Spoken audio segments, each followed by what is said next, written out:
Peluang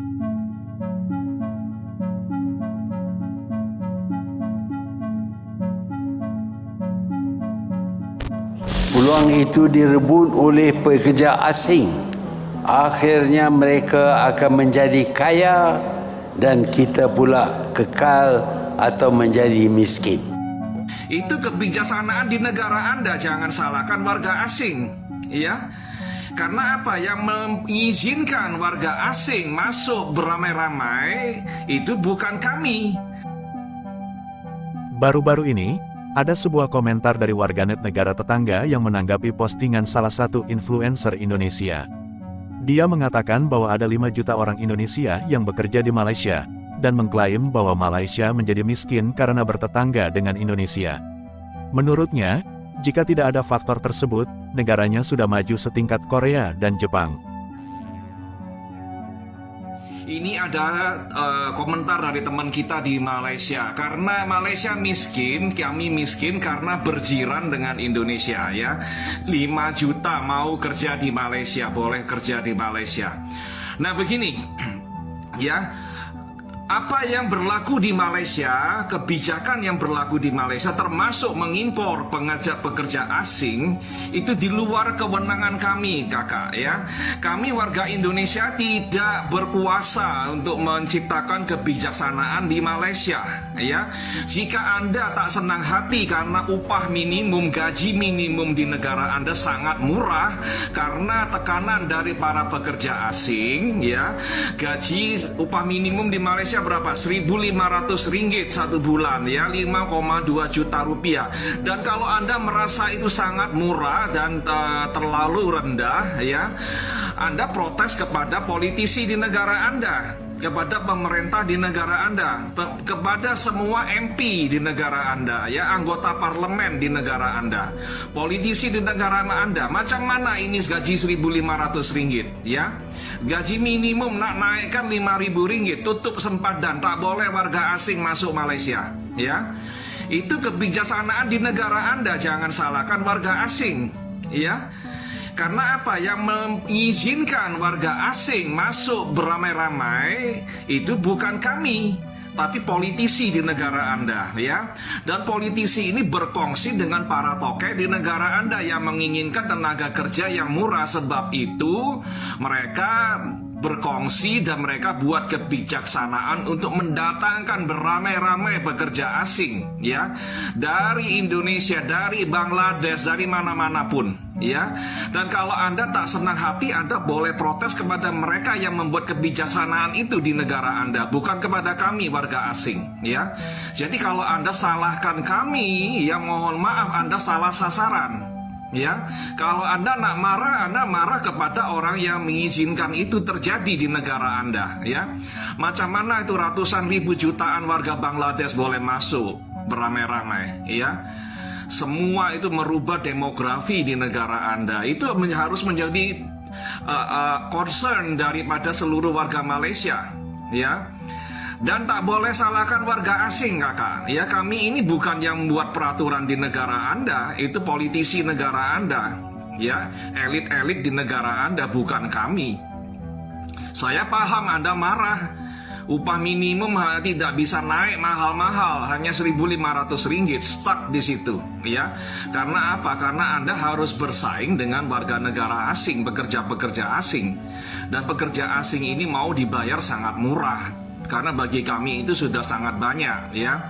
Tapi bagi Anda itu terlalu murah, Anda nggak bisa mendapatkan penghasilan yang sangat baik, ya.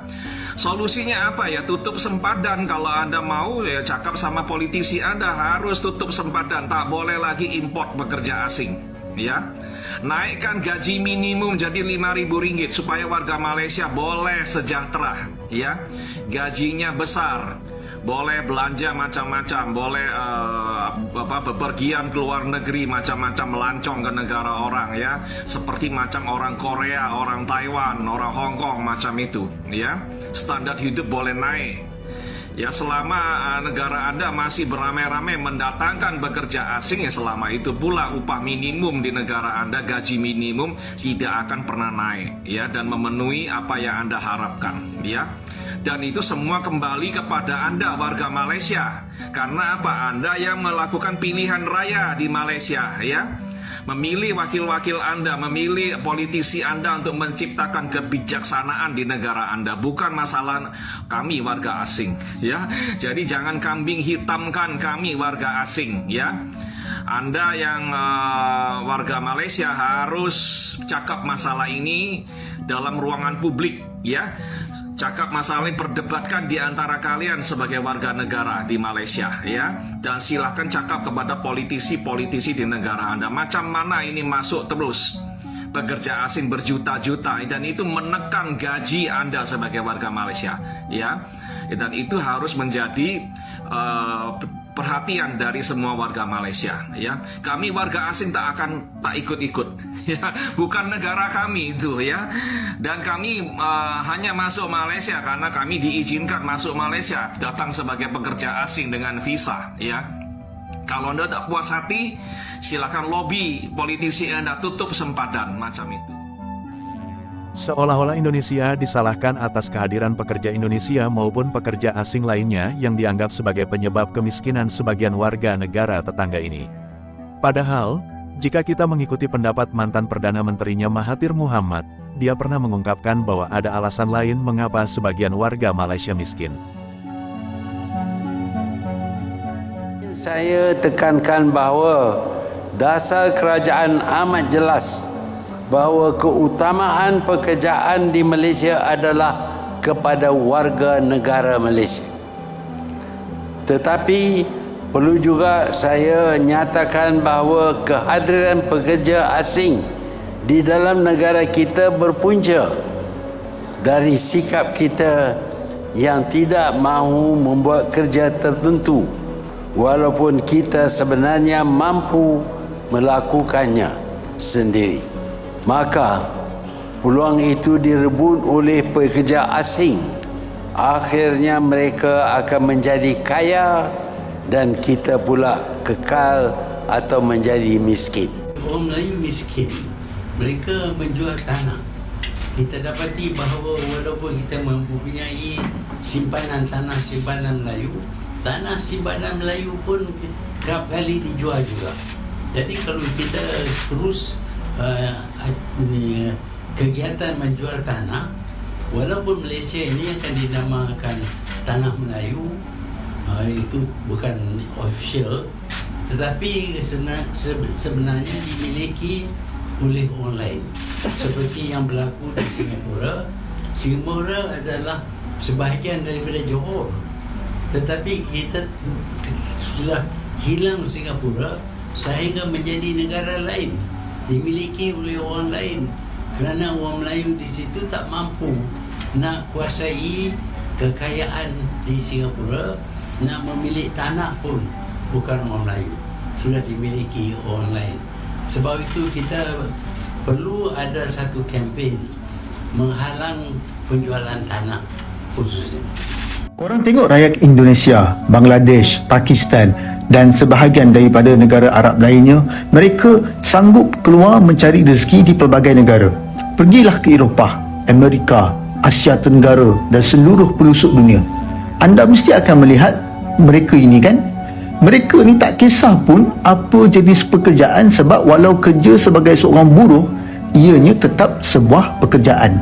Dan ramai dalam kalangan mereka pun sudah berjaya membina sebuah kehidupan yang baik di luar negara. Jadi saya nak menyerulah kepada semua rakyat Malaysia yang tak ada peluang untuk membina kerjaya ataupun mendapatkan pekerjaan di negara ini, untuk keluar merantau ke negara asing, hatta ke Afrika sekalipun, untuk mencari peluang membina sebuah kehidupan yang baik. Jangan memilih pekerjaan apa pun, selagi mana ianya halal, teruskan walau ianya sekadar pengutik buah apple. Dan yang paling penting, pergilah dengan cara yang betul, bukan jalan belakang. tolong jangan lagi anggap yang kita ni macam standard rakyat Korea dan Eropah. Kita tak ada beza pun seperti negara miskin lainnya. Kita harus berpijak pada realiti. Masalah kemiskinan bukan semata-mata disebabkan oleh keberadaan pekerja asing. Faktor-faktor lain seperti kebijakan ekonomi, tata kelola pemerintahan, dan pendidikan juga berperan besar. Di sisi lain, beberapa warganet Malaysia menunjukkan dukungan dengan menyarankan agar negara mereka fokus pada peningkatan kualitas hidup dan pembangunan yang inklusif tanpa harus mencari kambing hitam dari luar.